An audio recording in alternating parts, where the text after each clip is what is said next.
పునర్జన్ ఆయుర్వేద హాస్పిటల్కు వచ్చిన పేషెంట్లు వారి ఎక్స్పీరియన్స్ మాతో పంచుకోవడం జరిగింది. పునర్జన్ను ఆశ్రయించిన తర్వాత ఇది వారి మాట. నా పేరు లక్ష్మణరావు. నాకు ఒక సంవత్సరం క్రితం ఇట్లా మౌత్ క్యాన్సర్ వచ్చింది. అయితే నేను కీమోథెరపీ కనీసం ఒక 10 టైమ్స్ ఇచ్చారు. రేడియేషన్ 33 టైమ్స్ ఇచ్చారు. అయితే ఇక్కడ ఈ హాస్పిటల్ గురించి తెలుసుకున్నాము. ఇట్లానే తెలుసుకొని ఇక్కడికి వచ్చాము అనమాట. ఇక్కడికి వచ్చి ఇప్పుడు 3 నెలల నుంచి ఇక్కడే వాడుతున్నాను. అప్పుడు కన్నా ఇప్పుడు కొద్దిగా నాకు మంచిగా అనిపిస్తుంది. అప్పుడేమో ఎక్కువ సైడ్ ఎఫెక్ట్స్ ఉండేవి. ఇప్పుడు ఈ వాడినప్పటి నుంచి సైడ్ ఎఫెక్ట్స్ అయితే ఏం లేవు. ఈ 3 నెలల నుంచి బాగానే ఉన్నది.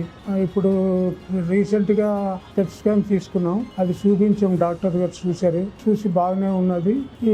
ఈ కంటిన్యూగా 3 టైమ్స్ 2 టైమ్స్ వాడేవాడిని. ఇప్పుడు 3 టైమ్స్ వాడమని చెప్తుండ్రు. అది మోషన్ ప్రాబ్లం ఉండేది. ఫుడ్ తినేవాడిని కాదు. అస్సలు తినబుద్ధి వేసేది కాదు. ఫుడ్ ఏదో లిక్విడ్ ఏదో తాగేవాడిని. తర్వాత అంతా ఒళ్ళంతా చెస్ట్ మీద అన్నిటి మీద చిన్న కురుపుల్లాగా వచ్చేసింది.